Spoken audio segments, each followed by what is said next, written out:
Thank you all for coming out. It's over. I feel we've all been in touch with our inner 4-year-old on YouTube over the last few weeks. It's over, and the question, and I think the one that I really want to orient our conversation around today, is whether it's over in a sort of a game-changing moment or in a kind of status quo reinforcing moment. I'm Benjamin Wittes. This is the last of the Brookings Campaign 2012 events. It's lovely to see many faces who have been at so many of the others, and I thank you all for coming out for this one. You can kind of argue this point either way, and I think in the media this morning and late last night, there has been a certain amount of argument of it both ways. One version of it goes that Obama won, I think, more convincingly in the Electoral College than people expected him to. The Democrats should have taken a beating in the Senate and have gained seats in the Senate with the help of a lot of unforced errors by their opponents. The other version of it goes, and consequently that the president's hand should be and will be significantly strengthened. The other version of it goes that if this were a parliamentary democracy, John Boehner would be forming the government today.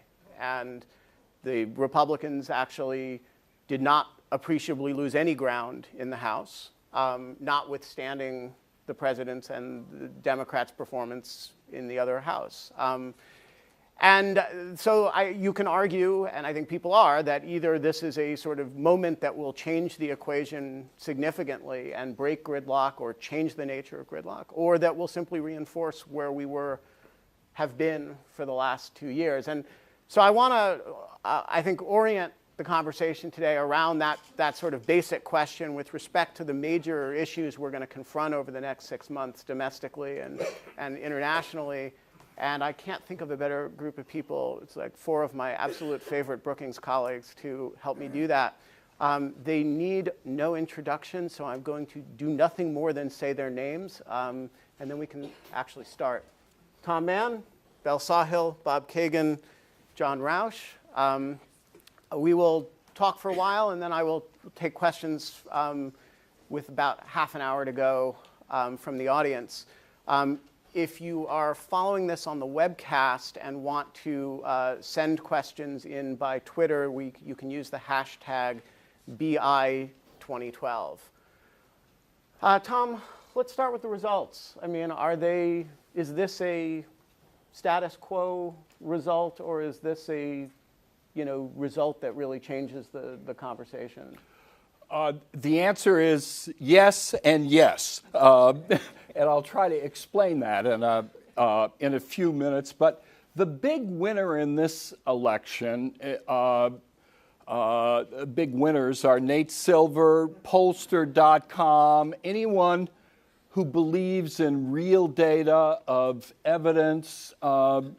It's really very encouraging. And it's sobering to realize that the election came out yesterday roughly where 538 and Pollster.com had it last May. Remarkably stable. Think of all that punditing about the daily events of the campaign. What it reminds us is that fundamentals just have an awful lot to do with elections. In this case, the deep polarization between the parties and the relatively modest room for attracting those who weren't committed going in. And secondly, an economy with mixed messages. In purely objective, stable terms, a painful, difficult, disappointing recovery, but one whose trajectory is up, whose signs have been positive in the last couple of months, and with an electorate more inclined to blame the last administration and to some extent the Republicans in Congress. You take that into account, and you pretty much see what was going on. But speaking of data and evidence and calling things straight, I think we should look at the forecast of Michael Barone and Dick Morris, and they're the pair that ought to be sent off to a deserted island to think through their analytic frameworks for the next time around. As Ben said, we have a decisive electoral college victory, which will be either 303 or 332, depending on Florida. And right now, Obama is up by about 60,000 votes last time I looked in Florida. The odds are it will be 332, which is the absolute max that he could have hoped for in this situation. You might have said North Carolina, but that would have been unrealistic given how close it was last time around. He appears to have won over 50% of the total vote with a margin of somewhere now looking over 2.5 million votes. So it's not a dead heat. It's not a mismatch between the popular and the electoral vote. It's a real victory. And in the Senate, it's just astounding. Republicans lost 3 of their 10 seats. And thus far, Democrats have really only lost one, Nebraska, with the 2 others uncalled, still at risk, but with the Democratic candidates, Tester and Heitkamp, leading in both. So you could end up with a pickup of 255 Democrats in the Senate. That's really quite an extraordinary outcome. As Ben suggests, many individual idiosyncratic factors went into it, but it also tells you something about the nature of the Senate and Senate races versus House races, where in the House, we don't know what the total vote is, but I have a feeling it could end up being a Democratic majority in the total vote. But the total vote means nothing in the House. Republicans have a natural advantage in the distribution of their voters over districts. They have fewer overwhelmingly safe seats because of the geographical cluster of loyal Democratic voters in urban areas that waste a lot of votes. And as a consequence, even without any kind of gerrymandering, they would have an advantage. In this case, their control over redistricting probably put them in a position to net out an additional 12 to 15 seats. And right now it looks as if any pickup by the Democrats will be in the low single digits if they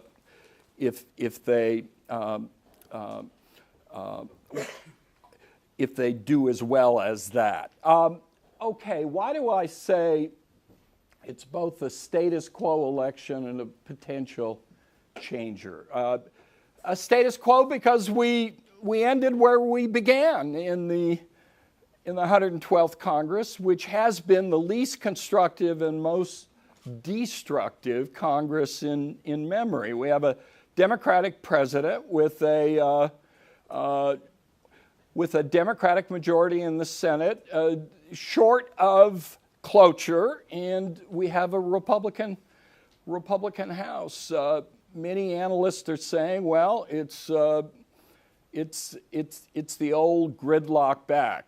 Let me say, another element behind the status quo is if anything, there's been a further exacerbation of partisan polarization, both looking at the individual members of the respective coalitions of the parties and the intensity of the level of partisan voting. So we see no new coalitions emerging, no glimpse of anything on which you would try to build a consensus in Washington based on the behavior of the electorate. In my view, the whole notion of mandate is silly. If a mandate didn't mean anything in 2008, it certainly couldn't mean anything in 2012. Our elections are such, intensely competitive and deeply polarized, with very strategic behavior by the party in opposition to the White House when in Congress, that to lead boldly, Tom Friedman style, lay it out and the center will come and we will build the mandate to get the job done, is not possible in this environment. For a president to do that in a campaign is to probably, if he manages to be elected, which is questionable, given the closeness of the race doing that, any proposals he gets out in front of would almost certainly line up and harden the Republican opposition to it. So our governing is forced to operate in this environment, and we ought to just set aside the notion of mandates. I think they're absolutely silly. It seems to me the most important lesson coming out of this election, which from Mitch McConnell's statement, he hasn't fully absorbed yet, is that the Republicans gambled and lost. They played an all-out opposition party. We're against everything. We'll stop it where we can. We'll delay it otherwise. And if it manages to pass, we'll discredit it. If Obama proposes a policy we used to be for, we're now against it. And even if that was only a year or two before. So it's ideological, but it's also deeply strategic.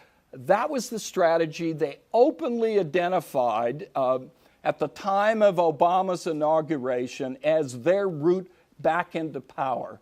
It was a scorched earth war that was waged, and they figured if it slows the economy a little bit more, that'll help us win. And if it makes the public more cynical and angry about Washington politics, that'll help us too, because it will be taken out on the party of Barack Obama. And they lost. And that's a lesson that wise Republicans will not miss, and the conversations are beginning already. Those conversations are more likely to be occurring in the Senate than in the House, however. In the House, it's only in John Boehner's mind, with no troops behind him or other people to engage in conversation. But in the Senate, it's serious, where discussions have already begun, where at least a dozen Republicans, I think, will be unwilling to be whipped by Mitch McConnell into a filibuster opposition strategy to the president. And it seems to me there will be openings for the president as a consequence. Secondly, those same senators understand what's happening demographically. They see the Hispanic vote grew, and it's the proportion supporting Obama increased. We're now probably over 70%. It'll take us some while to get this on. And the so-called youth vote that was going to fall off was actually, according to initial estimates, a higher percentage of the electorate than in 2008. And African Americans stayed where they were at 13%. It's a long-term losing strategy, so conversations are going to be taking place. I'm sure we'll get into this, but the obstacle to progress is the Republican House, and what has to be changed is, that is to say, killed, is Grover Norquist's no new tax pledge, if anything is to get done. And now you're going to see a fascinating dynamic develop, including engagement by people outside Congress. No longer pretend, like you got to tolerate the crazy aunt in the attic to make a deal and somehow pretend you aren't raising taxes, but we're going to have to face it directly. And I think the fiscal cliff and the lessons from the Republicans create both new negotiating leverage and new incentives for things to get done. Final note, a real loser in this campaign is Karl Rove, Crossroads,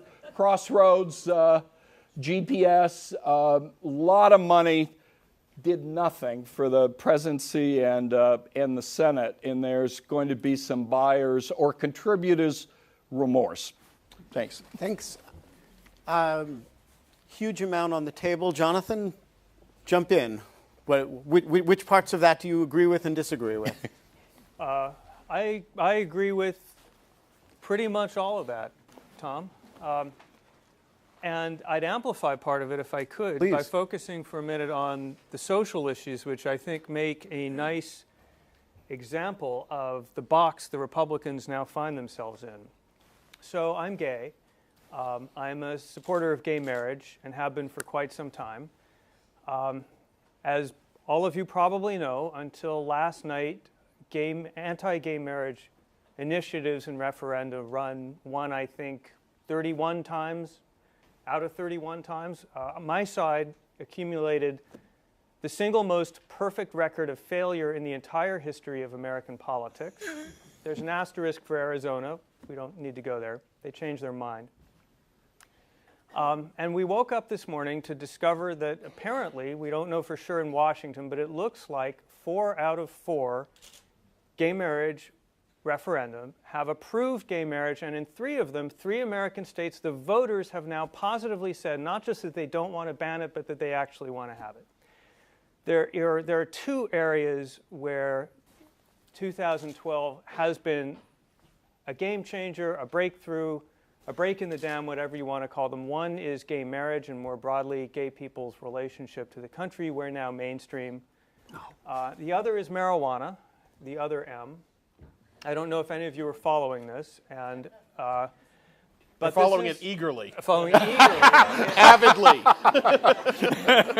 I know this crowd. We at Brookings, our drug of choice is Microsoft Excel. We get really high on that, but this is no joke. Last year, for the first time, Americans were 50-50 on legalization of marijuana. That is brand new, and it is the cutting edge of a quick movement toward libertarianism on social issues. And the result of that is that out of 3 initiatives at state level which would legalize marijuana use, regulate but legalize, not just decriminalize, 2 of those 3 have passed. And the one that didn't pass wasn't expected to pass because the people behind it weren't very credible. And this, too, is astonishing. This puts the federal government in a very uncomfortable position. It'll be interesting what Barack Obama does, because marijuana is very illegal under federal law, but 2 states are now saying we're not going to enforce the state laws. That's going to be really interesting. For gay people, this is something of a miracle. For Republicans, this is not a miracle, and this is, going back to you, Tom, why I'd like to spend a moment on the politics of the thing. So 2004 was the last year when the Karl Rove strategy really worked, and that's you consolidate the base, you get all of your core voters out, and then you pick off enough people in the middle to just eke out a victory. It worked in 2004, failed in 2008, it's now failed again in 2012. In 2012, it's now clear that 2008 was not a fluke because, young people were really excited and all came to the polls. The Obama coalition basically held, and you saw that coalition come out, and you saw Hispanics increase their share, and you saw women really come out for Obama. The social issues did not help the Republicans there. I think it's now going to be clear to a lot of intelligent Republicans like Lindsey Graham, who's already said this, that 2012 has to be the last year when Republicans run as the party of angry white men. That's just not enough votes anymore. But where do they go from here? Well, they need to get to the center. I think Romney was done in by the fact that he couldn't get far enough to the center credibly enough. He had to go too far right in the primaries. And the reason for that is you have some fierce constituencies in the Republican Party that do not want the party to change. A lot of them are House Republicans who are going to be in a difficulty for Speaker Boehner and Barack Obama and Mitch McConnell. And gay marriage is a microcosm of this. The country now a narrow majority supports gay marriage, but a large majority of Democrats support it and a substantial majority of independents support it. Opposition is concentrated in the Republican Party, and within the Republican Party, it's concentrated among evangelicals, and they are fierce. And their strategy is going to be to wage a long-term, one-issue campaign to shoot down Republicans in primaries who give any ground on gay marriage. And that puts Republicans in a very unpleasant place because they know long-term the way the country is moving, but they're hostage, potentially, to a constituency that won't let them get there. And I would argue that is a small version of exactly what they face on the budget in the House, for example, right now. Yeah. Which brings us to the budget and the House. Del, you know, there's a series of issues, immediate fiscal issues that have to be dealt with really, at least in some sense, by the end of the year, or at least declined to be dealt with if not actually dealt with. What does this do to those, and what should we reasonably expect with respect to the expiration of the tax cuts, the fiscal cliff issues more generally, and the sequester in particular? I mean, does this, you know, Boehner yesterday and, you know, last night seem to say this, you know, the results of this election shows that the president has to come my way on this stuff. I assume there's a certain amount of posturing in that, but what do you expect the actual politics of it to look like? Well, let me come to the fiscal cliff, but let me say a couple of other things first. First of all, I think that this was, by and large, a status quo election. We still have divided government, as everyone recognizes and has said.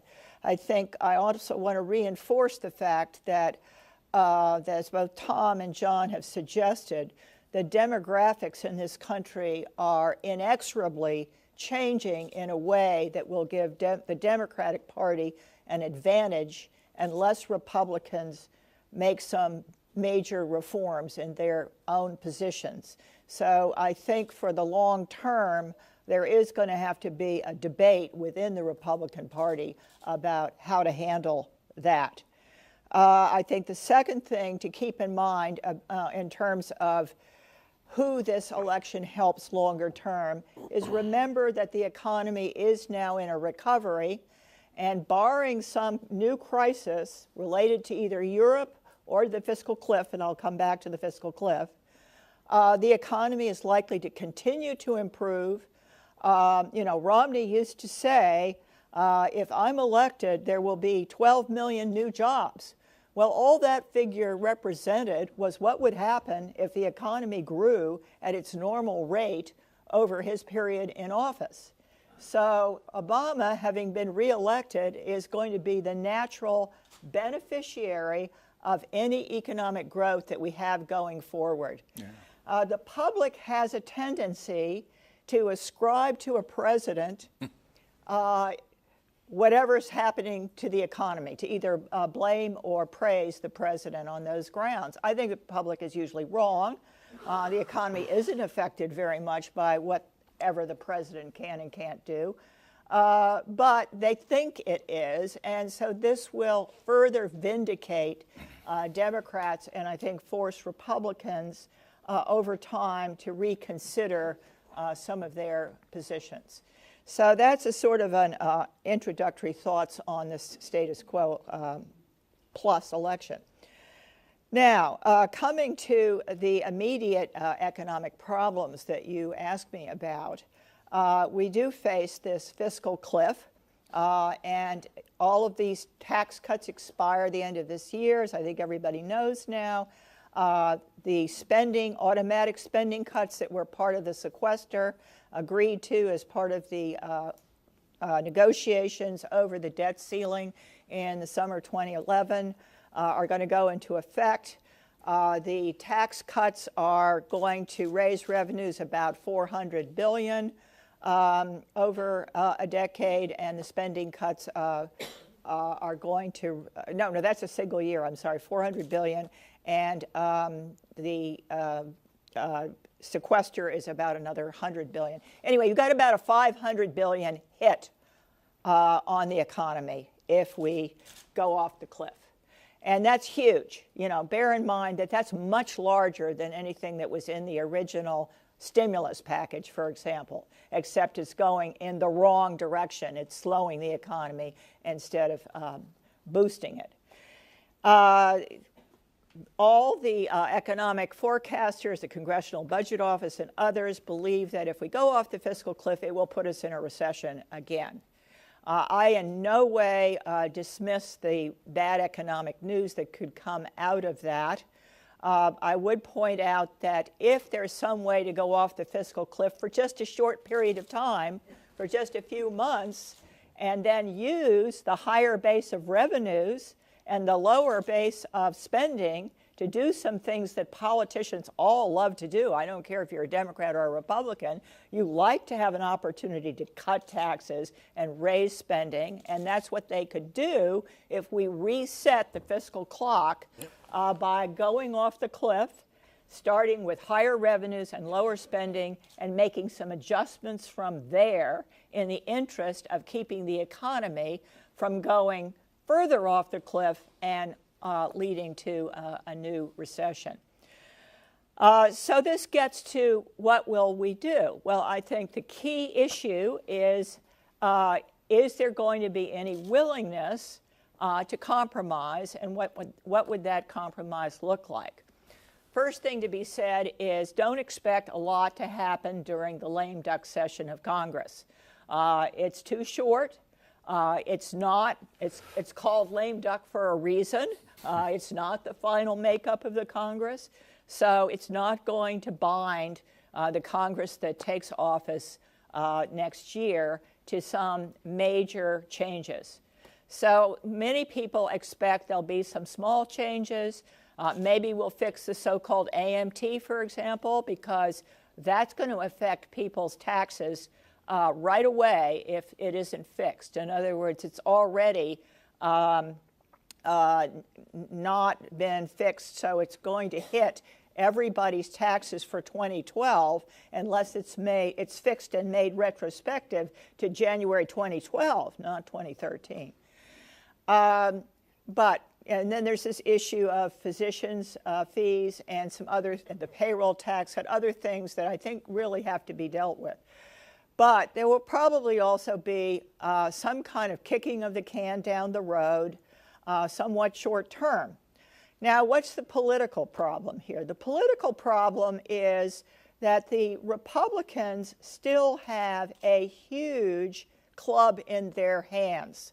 It's called the debt ceiling. And you remember what happened last time when we hit up against the debt ceiling. We don't know exactly when we're going to hit it again, but it could be as early as January or as late as March. If Republicans continue to use that as a club to say my way or the highway and puts the president and the Democrats in the position of an absolute, disaster related to not being able to borrow money and therefore not being able to spend, remembering that right now we're borrowing about a third of everything we spend, that puts them in a terrible position. Knowing that, they would be loath to give up the one club they have, which is the fiscal cliff. They can say to Republicans, look, come to the table, make some more reasonable compromises with us, and we will not force you to go, the country to go off the cliff. Whether the president would have the steel backbone to do that, I think, remains to be seen. I think it's certainly going to be threatened. I think it's certainly going to be used as a bargaining tool. Now, that brings us to, and I'll be shut up in a moment here, that brings us to where are these House Republicans? As someone already noted, Boehner didn't sound terribly in a terribly compromising mood when he spoke last night. He's giving a press conference at 3:30 this afternoon. I went online to try to find something about it this morning. I didn't succeed. It may be that some of my colleagues or others of you know more. I think that will be an important press conference.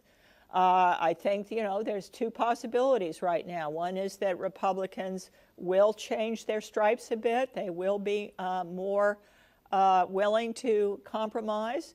And the other is that they won't. Bear in mind that what the president has talked about incessantly is the need for a balanced solution to deficits and debt. And that means some reasonable mixture between taxes and spending.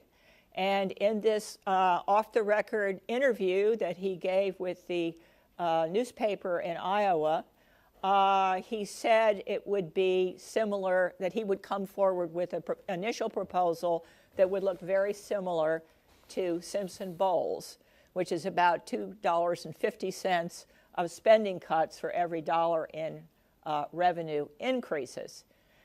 Second point to know here that I think is quite important, it's a little bit wonky, but it has a lot of significance, is that we need to remember that as part of the Budget Control Act that was passed over the debt ceiling negotiation, we have already cut spending by around $1 trillion, and if you make some adjustments for interest and getting the budget window right on that, it's more like $1.5 trillion.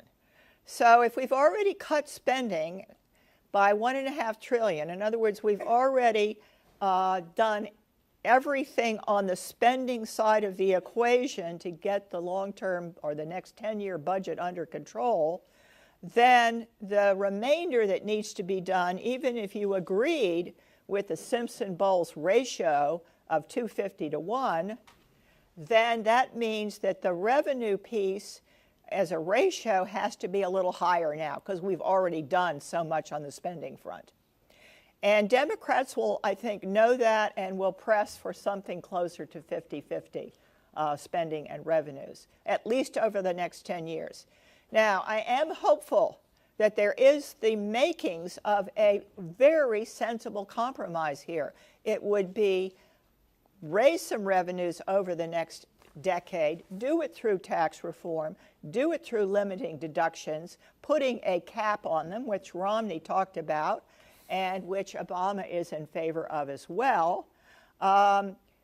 You can get a lot of revenues that way, and you can then also have a compromise on reforming entitlements for the longer term. That part wouldn't begin until 10 years from now because even Romney and Ryan in their proposals never wanted entitlement reform to begin for anyone or to affect anyone over the age of 55. So I'll be quiet after that. Thanks, Val. Bob, do you have stuff to add to that on the sequester in particular?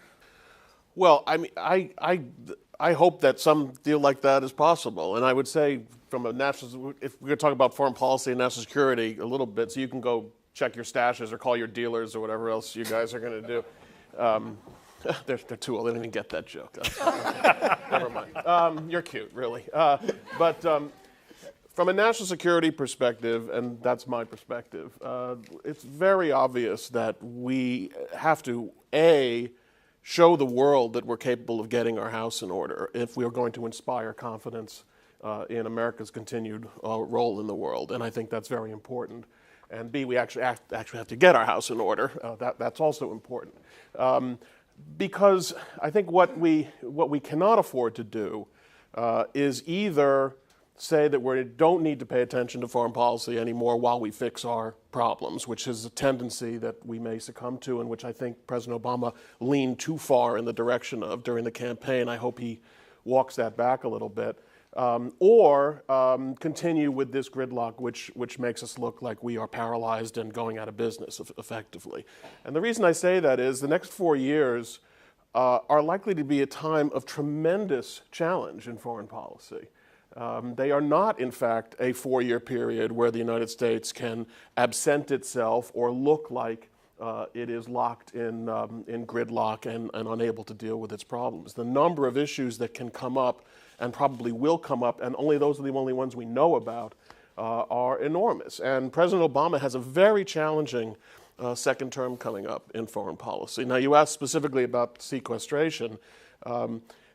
I don't think there's any doubt in anybody's mind that the defense budget cuts that are called for under this deal are well beyond what any sensible American defense strategist would ask for. And you only have to go back and hear what Bob Gates said about the catastrophic effect of those defense cuts, and what the current Secretary of Defense Panetta has also said. So there's not even that's not even a subject of debate. And when you talk about what President Obama has said he wants to do, whether it's the pivot to Asia, which actually requires certain capabilities, otherwise it's meaningless. If you're talking about dealing with Iran, and he has said specifically that he will not allow Iran to get a nuclear weapon. I don't know what that'll come to, but certainly there is a military component in terms of deterrence and persuasion.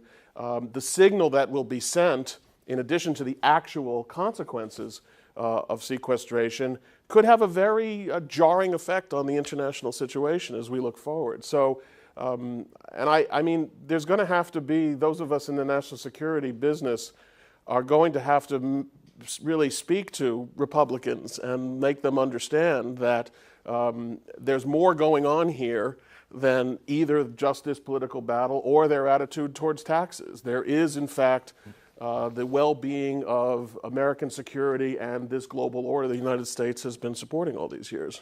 So let's zoom out from that a little bit. You say that Obama is going to have a very challenging 4-year term in foreign policy. By and large, foreign policy was not the centerpiece of the campaign. As the Benghazi episode shows, it does have a way of intruding when you least want it as a sort of domestic policy-oriented president. What do you see as the sort of central things that you know that the Obama administration is going to confront in its second terms, and obviously you can't ask about what the unknown unknowns are, but what are some of the variables that you'd be worried about on their behalf, or if you were them? Well, and you know that they are worried about them, and the fact that you don't run on foreign policy doesn't mean you're not worried about foreign policy. Right. And I'm sure there's plenty for them to worry about. The most obvious, of course, is that at some point in the next 4 years, Iran is going to get a nuclear weapons capability unless something is done to prevent them from doing that. And as I say, I mean, President Obama has been unequivocal in his declared policy toward this. He has said explicitly that containment is not acceptable and is not a course that the United States is going to pursue or that he supports. And he has said specifically that he will not allow Iran to have a nuclear weapon. Now, yeah, he's capable of backing off of that. People back off of these kinds of things, but it won't be easy to do, I think.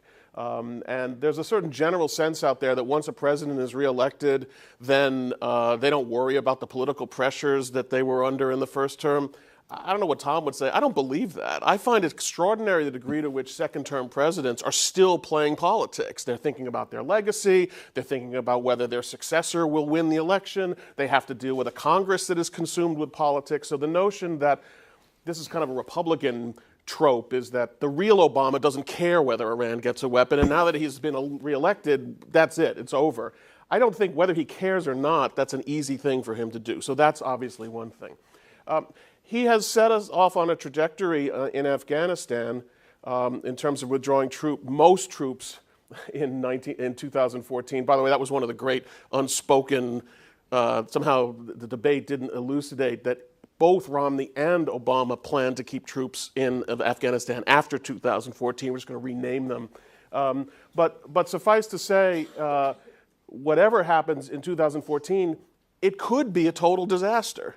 It could be that 2014 is far enough away from 2016 that you could have, if things are going badly, a real collapse in Afghanistan. I mean, with Taliban taking over large swaths of the country, and maybe helicopters off the roof of the embassy in Kabul, just like we saw in South Vietnam during the war. Something that no president wants to have to go through. So I would say that's going to be a big challenge. Whether he, despite everything he says, is forced to revisit, depending on how things are going, his decisions with regard to 2014. We're clearly in a very kind of a building tension with China with regard to all these islands out there. We've got a very tense confrontation between China and Japan over their disputed islands. There's continuing tensions with regard to the islands in the South China Sea, disputed with Vietnam and the Philippines and other countries.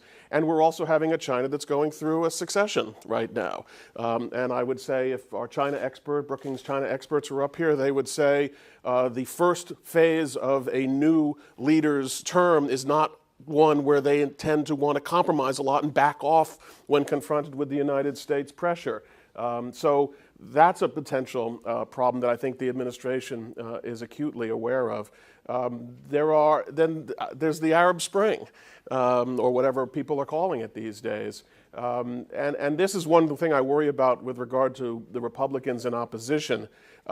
Romney held pretty firm against an increasingly strong tendency in the Republican Party to want to say that Obama lost the Arab world to the Islamic fundamentalists and terrorists. But that dam could break open now. There are some important leaders in the Republican Party in the Senate who will probably try to hold off that.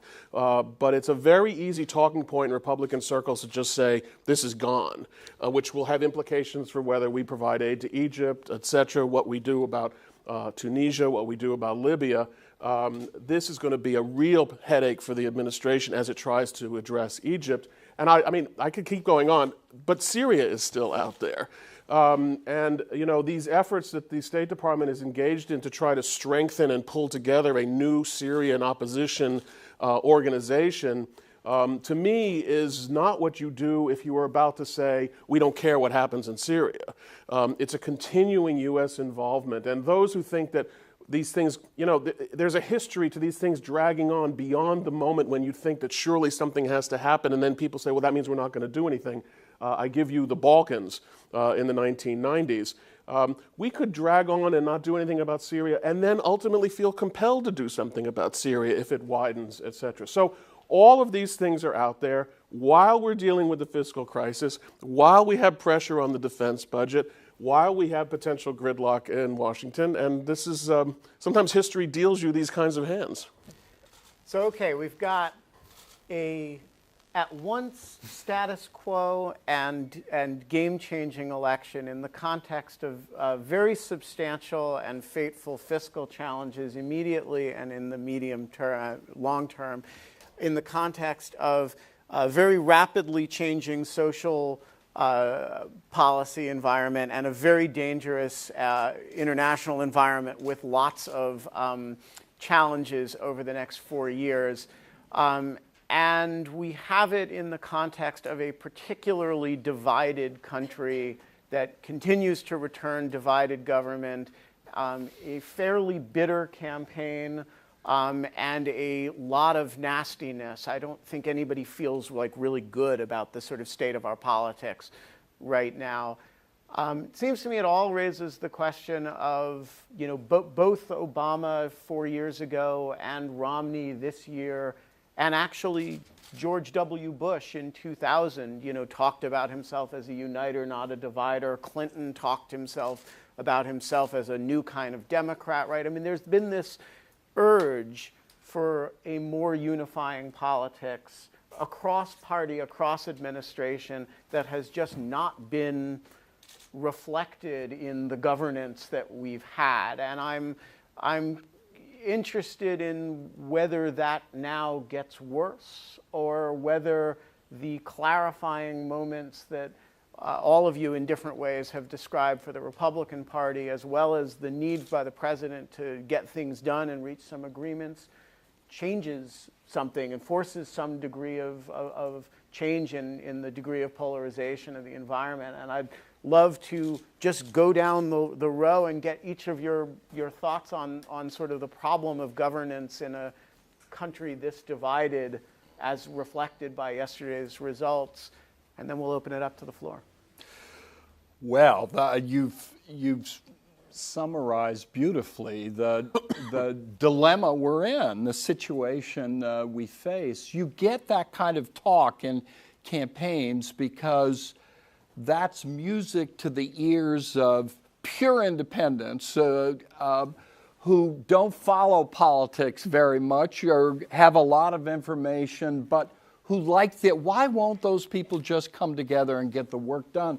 While 90% of the electorate is digging in and mobilized, and it's the 90% that really are key in electing the Congress, and that's where the primary elections are held, especially on the Republican side now. There's much more investment of outside groups and imposing fealty there. So I find any talk of grand compromise between the parties and getting beyond this to be naive. I don't think it's in the cards at all. And I think governing will be, although let me say Obama appealed to that again last night. That's what presidents have to do. But then when they go to work, they have to face the reality, and that means not ordering cases of bourbon to sip with members of Congress who will then be seduced, but thinking really hard about incentives, about pressures that can be brought to bear, about when the bully pulpit is useful and when it's not. So I'm looking, my view is if we get beyond the immediate sort of fiscal problem, and I think we have a shot at doing it next year because of the changes in the nature of the immediacy, increasing immediacy of the need to take action and the changing external environment. I think we can actually get something done. But it won't be a grand compromise between the parties. It will be a substantial number of Republicans reading the tea leaves of the election and the future and thinking about their work as senators beginning to come off. And we see it happening in the Senate already. I don't think Mitch McConnell's comments about last night, well, it's about time Obama gets the job done and puts on the table something a Republican House and Senate Republicans will accept. It was very confrontational, but I don't think that can be sustained. And so I'm looking for messy, ugly, hardball politics, not make nice. And my plea is for external, nonpartisan, bipartisan groups to face up to the reality of the asymmetry between the parties and the overwhelming importance of the tax pledge and the willingness to take the debt ceiling hostage and begin to build sort of public constraints on those that would at least provide cover for some minority of Republicans to come forward and get some jobs done. Well, I kind of agree with Tom that there's some asymmetry here, that Republicans have been less willing to compromise than Democrats so far, especially on these fiscal issues.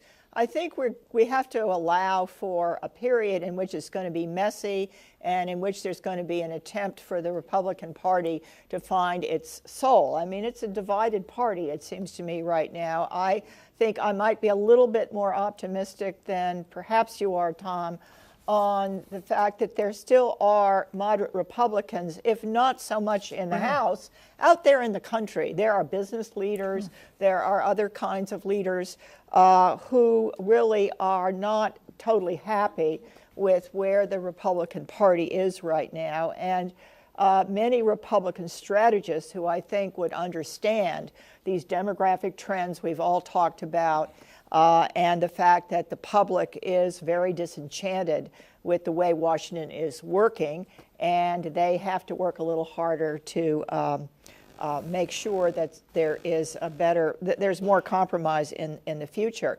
I mean, I take as a kind of case in point, there is a campaign going on right now called Fix the Debt.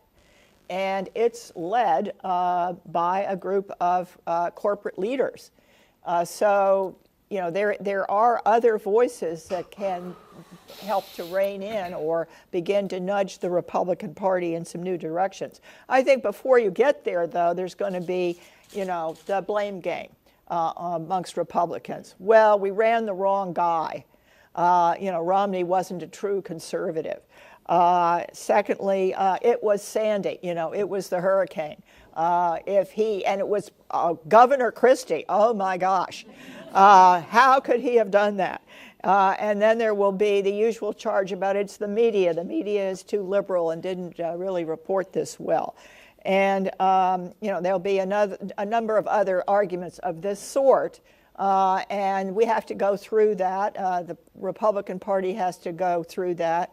But I really do believe the country, and this is where you and I might disagree a little bit, Tom, benefits from having a two-party system in which both parties are strong and both parties have good ideas and are putting them on the table in a constructive way. No difference at all. Right, okay. Absolutely. So we'll see. Bob, what do you think? I mean, I would. One of the oddities of the campaign in the foreign policy arena is that the more they talked, the less difference it was. You know, the less sharp the differences between them became, and I would like to think that implies that you could imagine some sort of restoration of the idea that politics stops at the water's edge. But it doesn't seem plausible to me. Even saying it sounds, as Tom would say, naive. And I'm curious how you read. How divided are we likely to be over the core issues that you identified before as the major challenges we're going to face?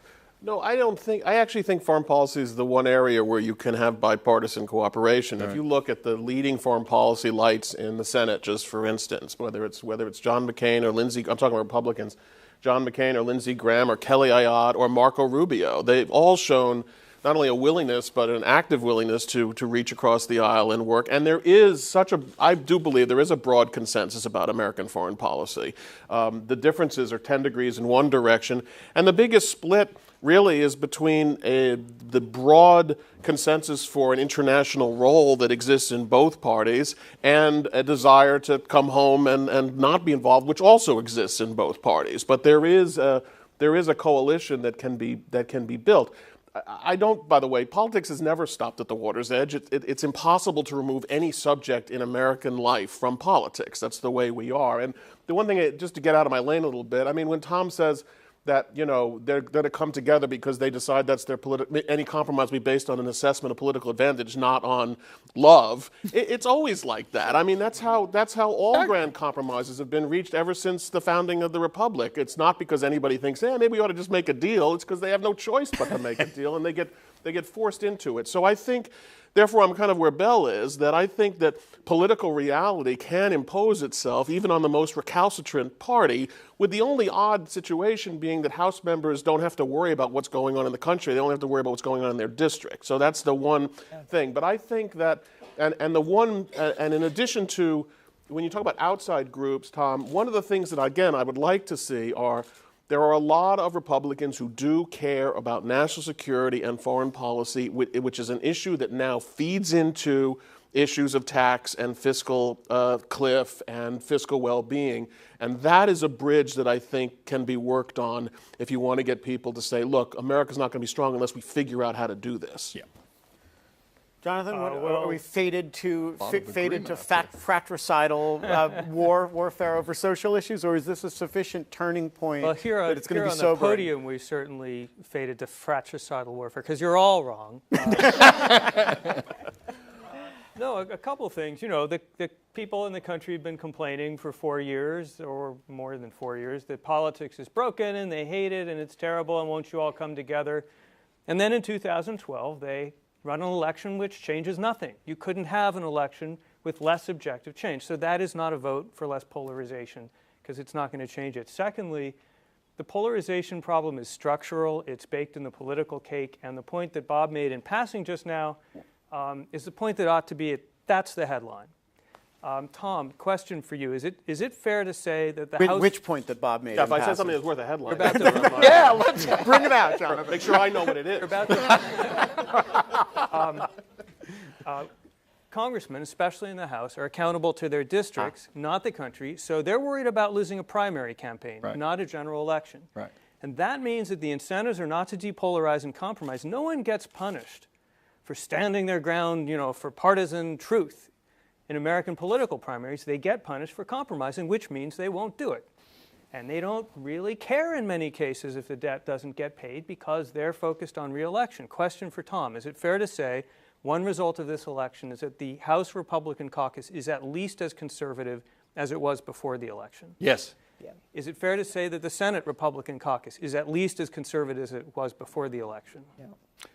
More squishy, right? That's tricky. We have Senator Cruz and Senator Fisher. There are some Tea Party inspired senators coming in.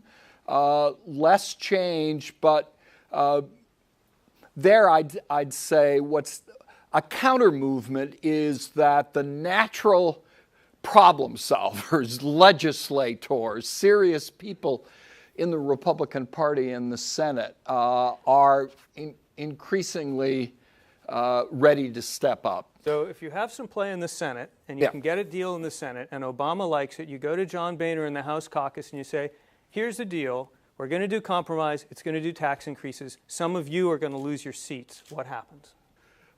They'll vote against it. They'll vote against it. So that's where we are. I think at the end of the day, we've got to start talking about changing the primary election process because without moderate candidates, there can be no moderate voters. And right now, the primaries are simply filtering out moderates on both sides, but especially the Republicans. Is that a less naive view of how we should solve this? Or we're going to change the primary process now? I mean, California has... Well, let's solve the deficit first, then we'll change the primary process. California has, there's actually some interesting grassroots movement on this. People are starting to focus on it. California has changed it. I'd be curious to know when the political scientists work through that, the results, but they went on the state level to a big single primary, essentially a nonpartisan system that's supposed to allow more moderates to get through. And I think a couple other states are doing that as well. And I think that's an important place to look for reform that might start restructuring this problem. But look, parties change. You look at parties over history, they have gone through evolutions. There was a time we could have been sitting here in the 1890s and said the Republicans are never going to accept lower tariffs, ever. Right. And for all the same reasons. The tariff system was a big payoff to everybody. It was that's how they financed their electoral campaigns. It was never going to change. Well, ultimately, Those it did forces change. work over 20 years, and we're talking now of forces that work over 2 years. Well, Gay marriage will look very different to Republicans 20 years from now, but in the near term, you've got a lump of people who are going to continue to reject it and shoot at anybody who well, I changes their agree. mind. I tend to agree with you more on the social issues than on the fiscal issues, where I think, by the way, the fact that Boehner starts by saying no new taxes. He's gotta if I get were doing an reelected. no, it's not just getting It is reelected. It's opening also if I were position, beginning an opening position in a negotiation right. with a guy who just won the election, I wouldn't say, so what do I need to do for you? So let's just see what happens, okay? Right. Let's open it up to the floor. The microphones will come around. Please wait for them. Please identify yourself and keep your comments short and in the form of a question, or I will brutally shorten them for you. Also, if you identify the person who you'd like to address it in the first instance, that would be terrific. Let's start with Gary. Twitter, did you give the Twitter hashtag, by the way? Yes, the Twitter hashtag for those who are not in the room but who want to ask questions as well is BI2012.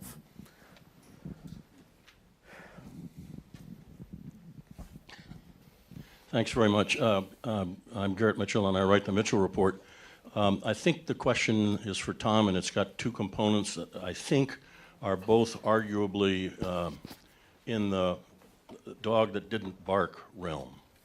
The first is there's not been one mention today of the role of super PACs, billionaires, on a spree, et cetera.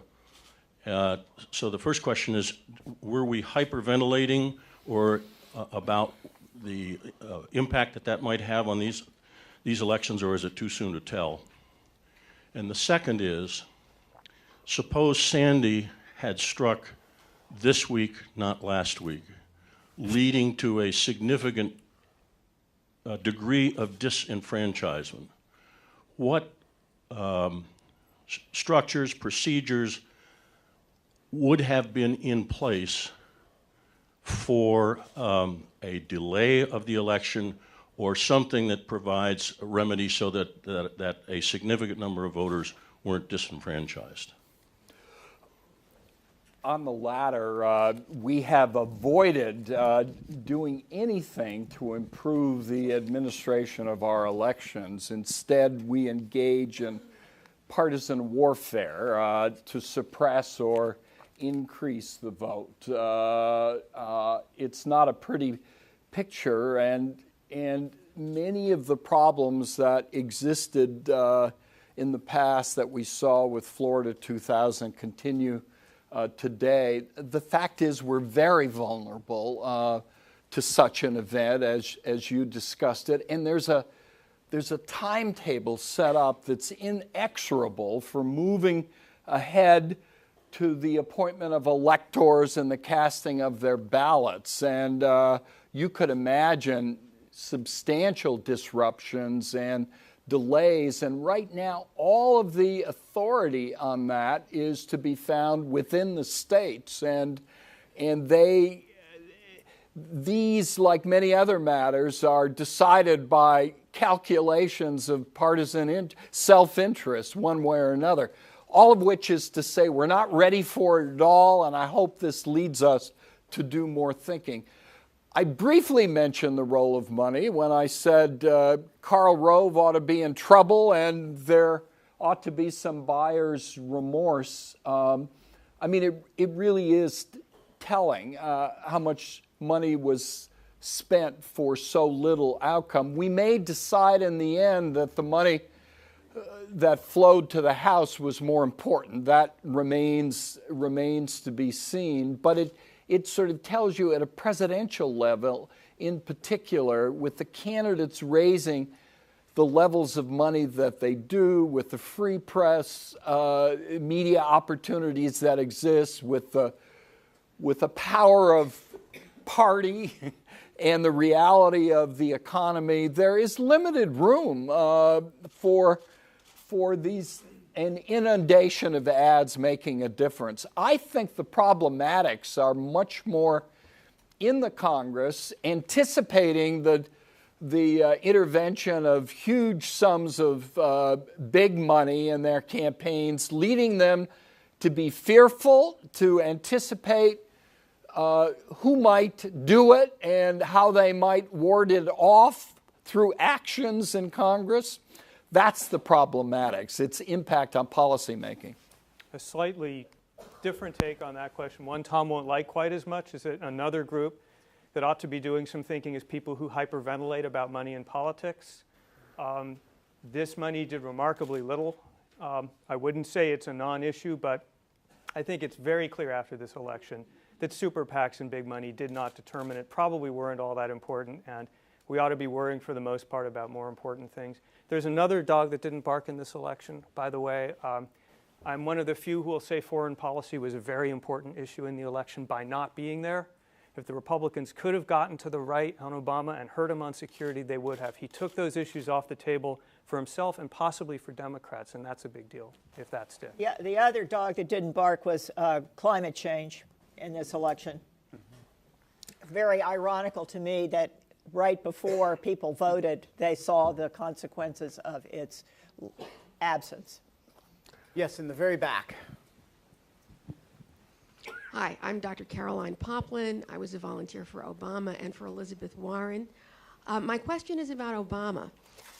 You mentioned that the Republicans are saying we don't have to change a thing. Obama has to come to us. After this election, will Obama use the leverage that he has better than he did in the first term and understand that he's not going to get anything from the Republicans unless and until he says no? I don't believe there was any unused leverage. Certainly in the 112th Congress. He had very little, and he tried to finesse it. He got a little more stimulus out in the lame duck before it began, and a bit more after that, and tried to control it. But now he has leverage because of the expiration of the tax cuts and the sequestrations in place, and it's an entirely a different negotiating position. I think it's a bum rap on failing to use resources. I mean, if you look at the first 2 years, the achievements are extraordinary relative to any presidency in modern times in the face of an absolutely unified Republican opposition. There's one You piece know, I would answer that question just a little differently. I think for those of us like Tom who understood what the president was proposing, it seemed like he did everything he should have, and he just hit this wall with Republicans. But I think that, as many people have said, the president didn't communicate his policies as effectively as he should have. He didn't lobby for them effectively. He was a little bit isolated. He did not, really have a active enough effort on the Hill to bring people his way. He, stood back too much. So, and I believe he has learned some lessons, and I believe he will operate a little differently going forward. I mean, he's had 4 years of training now, and he knows the territory a lot better. Yes, sir. Hello, I'm Pekka Haavisto, Member of Parliament from Finland, and actually we are a group of parliamentarians who have followed the campaign, both Obama and Romney side, and one remark from our side, or my side, that the environment, climate change was really not touched in the campaign. I think the only connection I heard environment was the business environment, and not really on a climate issue. So what are your expectations? What will happen actually during the 4 years? This is an issue that's also dividing quite a lot of European debate and US debate, that Europe is quite much more concerned also on public level on what's going on the environment. Thank you. I don't think there's any chance we touch it until the economy is much stronger than it is right now. This is probably a little bit naive and reflects more my hope than reality, but as part of a grand compromise on the deficit, a tax on carbon or some other kind of an energy tax would make all kinds of sense. Now, that is a bipartisan issue in the sense that neither party likes it. But because it's bipartisan, maybe there is room for people to break through there in some way. May I just add to that, jumping out of my moderator role for a minute, that there are, a series of sort of, the carbon tax is one example, but it's not the only one, a series of sort of low-hanging fruit on climate change issues that if you simply don't describe them as climate change issues, but you justify them in terms of some other interest that they may serve, like a move to a consumption Energy tax, independence. energy independence, actually command a much broader constituency in this country than, and one of them is not really a policy issue at all, but it's just a movement toward natural gas from more carbon-intensive forms of energy, and that's happening for for reasons of abundance of natural gas in places like Pennsylvania, quite independently of policy. This is also one of the cases where the continuity in the White House will see a further utilization of the regulatory process, which led to agreed upon fuel efficiency standards that make a big difference in the beginning of a transformation of the auto fleet. You're going to see the next step really going to electric power sources. So there's a lot we can do. What Obama ran up against is the House passed something. It was a struggle, and coal Democrats would not participate in the Senate, and Senate Republicans were against anything being advanced. So there was no hope of moving in the first term. I'd summarize our answer as it is possible to do things about the climate change issue as long as the American public and European parliamentarians don't understand that that's what we're doing. We have a Twitter question and then, Right. and then the lady in the middle. Is it working? Okay. Thanks, Ben. One question we've got, this would be a good one for Bob. Thoughts about Israel-U.S. relations after the election and what the relationship might be between Obama and Netanyahu. And then also we've got another question from another viewer about various scenarios with the European debt crisis and how that might impact our bilateral relations with Europe. The Israel question is very interesting, and I don't know what exactly the answer is, because obviously now, in a way, this is going to affect Netanyahu's calculations. But, you know, I'm not sure that in the fundamental issue of Iran that that this administration and the Israeli government didn't wind up seeing pretty eye to eye. At least that's what this administration claims, and I haven't actually heard Israelis objecting to that. I mean, the irony is that willy-nilly, we could well wind up in the same conflict on the same side with Iran, regardless of what these two guys think about each other. And I just think that at this point it's very hard to predict, because I can't predict Israeli politics either. So it's a difficult question to answer. What was the other? Was I supposed to answer the second question too? I'll take a crack at it. Yeah, why don't you do or at least that? Yeah, I'll begin, and you can do chime it. in. Okay. I think that the debate has been about what's the right mix, to the extent people even understand this, between short-term measures that support the recovery and longer-term measures that bring debt and deficits under control. And in Europe, all of the emphasis has been on fiscal consolidation, on the need for restraint. And I think what the Europeans are beginning to understand, you've certainly seen this in the UK, and you saw this in the G20 meeting recently, that they're beginning to understand that too much restraint is not a good thing. And you can simply just end up putting your economy in a deep hole if you start too early on the fiscal restraint piece. It's a matter of timing. And so I think, Europe is not in good shape, and I'm worried still about the long-term impact on us as well as them from that. But I do think there are some lessons that are beginning to be learned that relate to this issue of balancing the short versus the long run.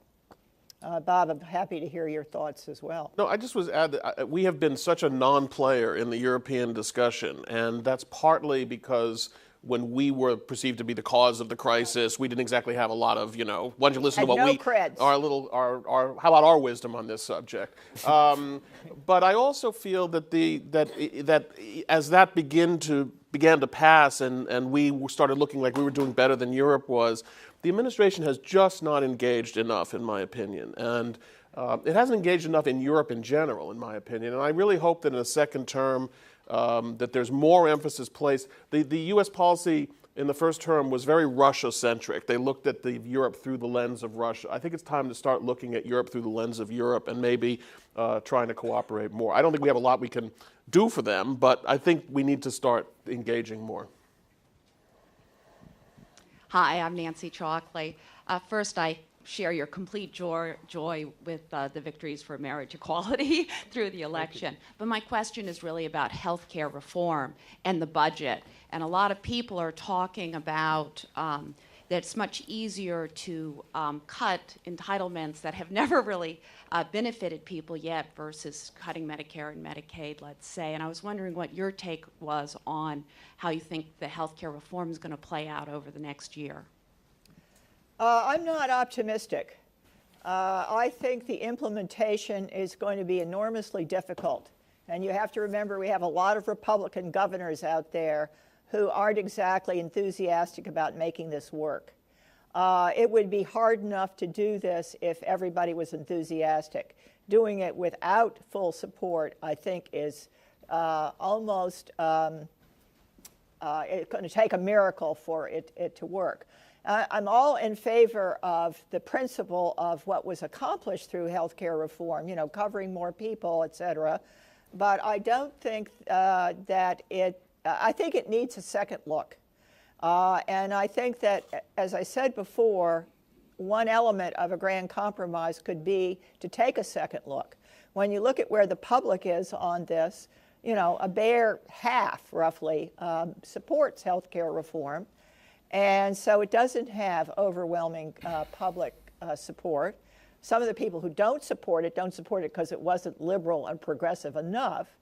I can imagine a long-term scenario in which over time more and more people move on to the exchanges and we end up having a system which looks more like some of the single-payer systems in Europe. But in the short term, I'm very pessimistic, and I don't think there was enough done to control long-term costs, and it's going to need a second look for those and other reasons. Tom, you might have more to say. I'm a little more optimistic. I take seriously what Bella's said, but it is amazing what's happening now in the healthcare community and worlds. I mean, the level of innovation now taking place within states, inside major health providers, within Medicaid and Medicare. I think the ACA helped set in motion through the last 500 pages of the bill all of the experiments and incentives for really fundamentally changing the way in which health care is delivered and reimbursed. And I think a crucial part of all of that is getting more people under insurance.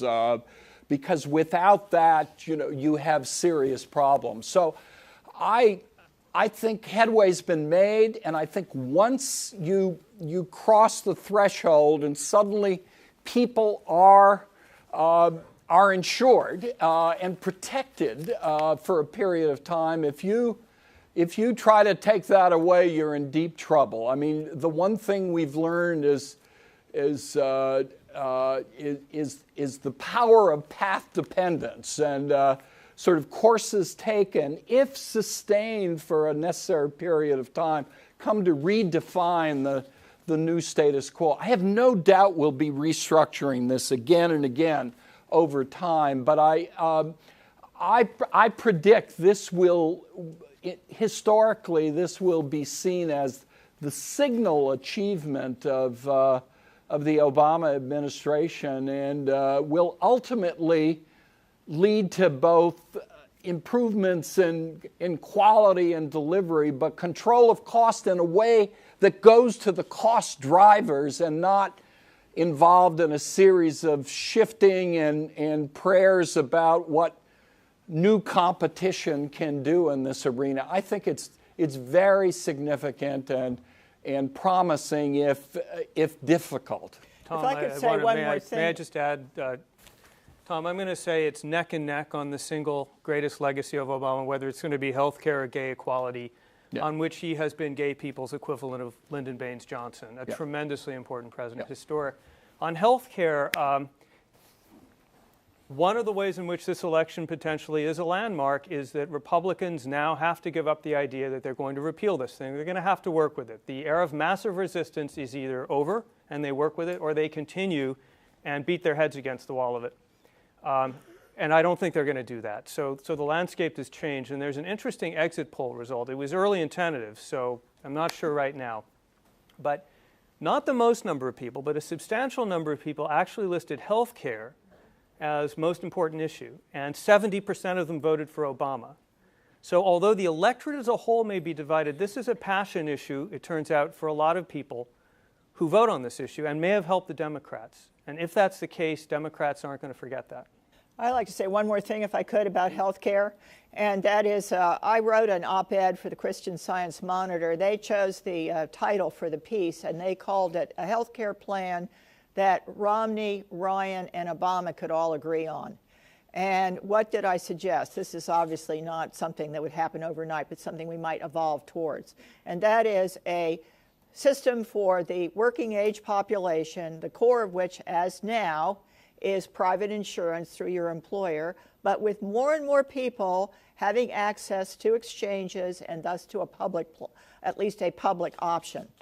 And for the elderly, an evolution in which you still have an option to have traditional Medicare, but you also have an option that is now being called premium support. Eventually, you get the two systems to be one integrated system, which is not divided by whether you're over or under age 65, in which there are still private insurance companies providing plans that people can select, but there is, for both the working age and the elderly, an option to have a public plan as well, and we let the two sides, the public and the private, duke it out on who can do it better. We have time for one more question. Yes. Thank you very much. June O'Connell, a voter, I guess. I would like to question any one of you on the premise being that this is a close election. And that's because in 2000, as you'll recall, Mr. Gore had 500,000 votes, majority won. And Mr. Gore, by that majority, felt that he actually had a winning number for the Electoral College.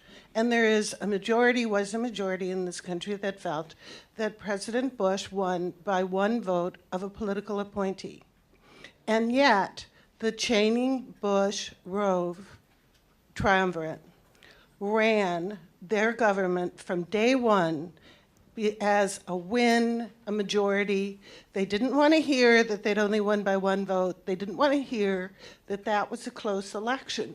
So here we are with significant numbers that Obama has, and pundits on TV and people in the think tanks are still calling this a close election. So my question is, by Republican Karl Rove, Dick Cheney standards, why isn't this a big win?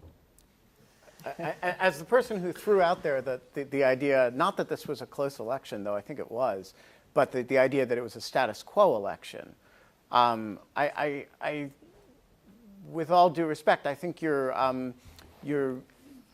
conflating two distinct issues. One is whether it conveys all the power of the presidency, which it certainly does, and how you want to envision those powers of the presidency, which, you know, the first term of the Bush administration had a position on that question.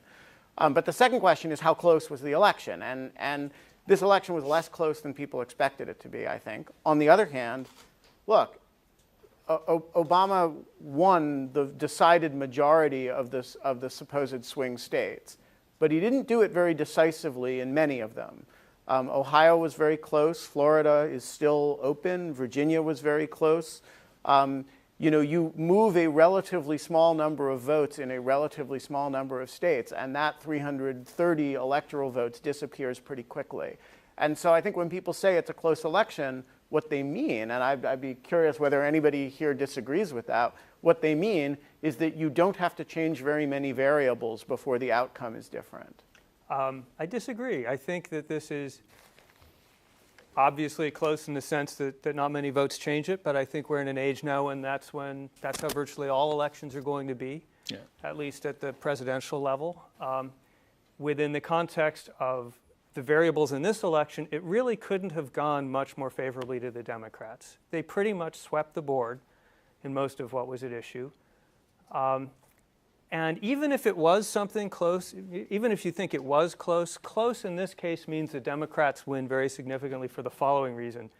President Obama is running with almost 8% unemployment, a recovery that does not feel like a recovery to most people. Median wages are down 4%, the same amount 2 years after the recovery supposedly started as in the 2 years before it started.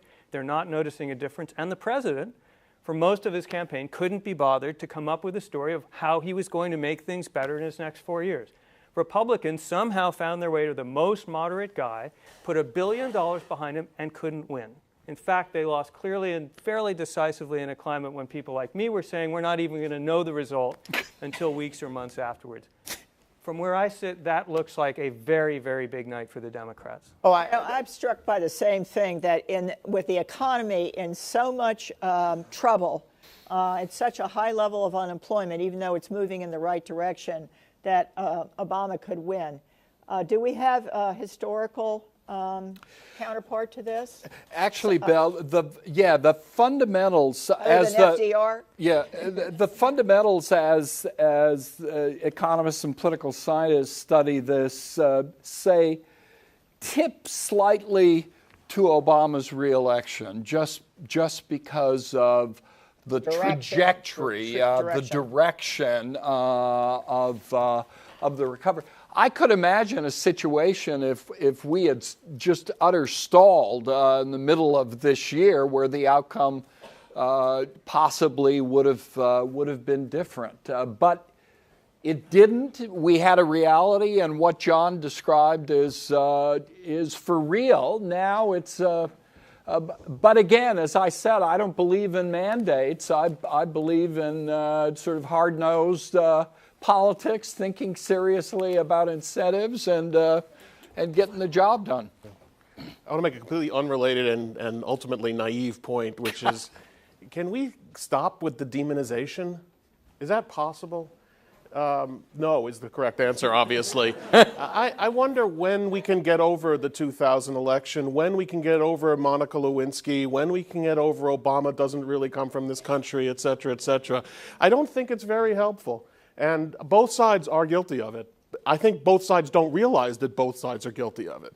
And I'm sorry to make such a goo-goo point at the end of the day here, but I think it would be constructive if we could just, put a moratorium on all the demonization of both sides. I love that point so much that I'm going to close with it. Thank you all for coming.